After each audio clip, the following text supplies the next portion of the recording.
Assalamualaikum warahmatullahi wabarakatuh. Pemirsa, ini di bak truk bagian belakang itu tertulis, tertera gitu ya, dari Solo ke Pasar Pramuka.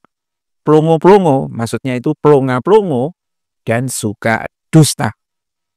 Kata-kata ini kemudian di bawahnya adalah orang yang sedang ngomong dan lain sebagainya. Kita akan segera tahu itu adalah Gibran. Tetapi kata plonga-plongo itu juga mengarah ke bapaknya Jokowi. Ya, ini fenomena apa ya? Bak truk bagian belakang tulisannya seperti itu dan di atasnya itu jualan ayam. Ya, itu yang dibawa, yang diangkut oleh truk itu melintas di jalan.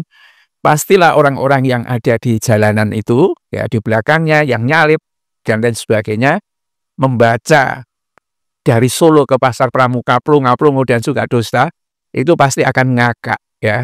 Tetapi ini adalah fenomena sosial di mana satu narasi penipuan yang dilakukan oleh orang Solo ini ke Pasar Pramuka, itu gambaran tentang bagaimana ijazah palsu diperoleh dari Pasar Pramuka untuk memenuhi dokumen itu sudah merata kepada lapisan masyarakat yang paling bawah.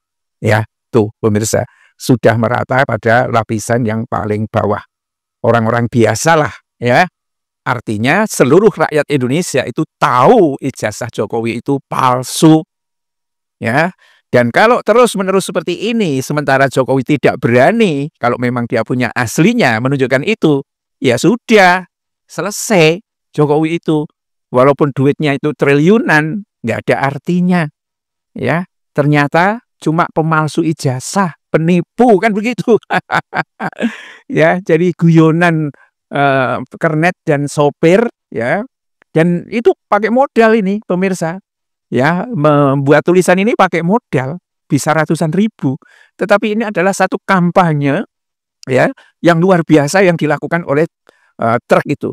Dulu pernah kita upload satu foto satu video ya tentang bagaimana sopir dan truk itu berdebat ya. Berdebat dan kernetnya itu mengatakan ijazahnya asli. Sopirnya jengkel, kernetnya ditinggal. Jadi ini memang sudah menjadi konsumsi publik dan inilah yang tampaknya ditakutkan oleh Jokowi itu bahwa dirinya menyebut ada satu upaya besar untuk menjatuhkan karir politiknya atau nama baiknya atau apa begitu kan. Ya sebetulnya yang menjatuhkan dirinya itu ya dirinya sendiri karena suka berdusta. Rakus lagi kan begitu. Ini malah pengamat politik Rocky Gerung juga menilai ya Jokowi kini menjadi sasaran olok-olok publik akibat sejumlah isu yang tak kunjung selesai, terutama terkait dugaan ijazah palsu ya. Kalau Rocky itu menyebut mempertahankan atau mengeksploitasi kebingungan publik termasuk dengan menyudutkan pihak-pihak yang sejak 2 tahun terakhir ini mempertanyakan keabsahan ijazahnya. Ya, ini bukan kebingungan publik. Publik itu udah jelas.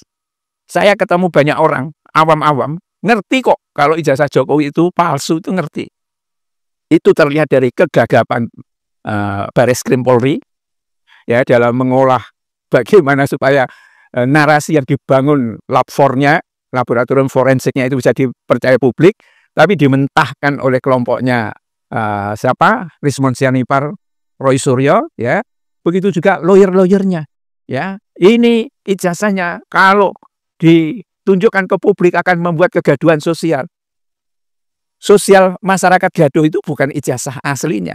Gaduh karena memang itu palsu, sehingga rakyat akan gaduh untuk segera menuntut supaya Jokowi itu dipenjarakan, ya kan?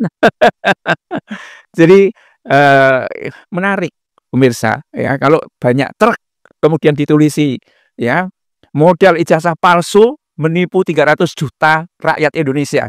Siapa itu? Orang pasti akan tahu siapa yang disebut itu, ya kan? Nah, disinilah sebenarnya borok-borok Jokowi itu ya, yang ada yang malah menyampaikan bahwa karena boroknya luar biasa yang sudah tidak bisa ditutup-tutupi itu akhirnya meletus di mukanya, menjadi bisul-bisul penyakit kulit yang menjijikkan ya, seorang mantan presiden seperti itu kan begitu. Ya, ada yang mengatakan itu adalah azab dan lain sebagainya. Ini semua pemirsa satu hal yang menggelitik gitu kan, bahwa rakyat umum sebetulnya sudah tahu penipu yang sebenarnya negeri ini siapa, yang pada akhirnya ditiru oleh anak buahnya juga menjadi penipu, menjadi maling, ya kan, dan menyengsarakan rakyat. Billahi taufik wal hidayah. Assalamualaikum warahmatullahi wabarakatuh.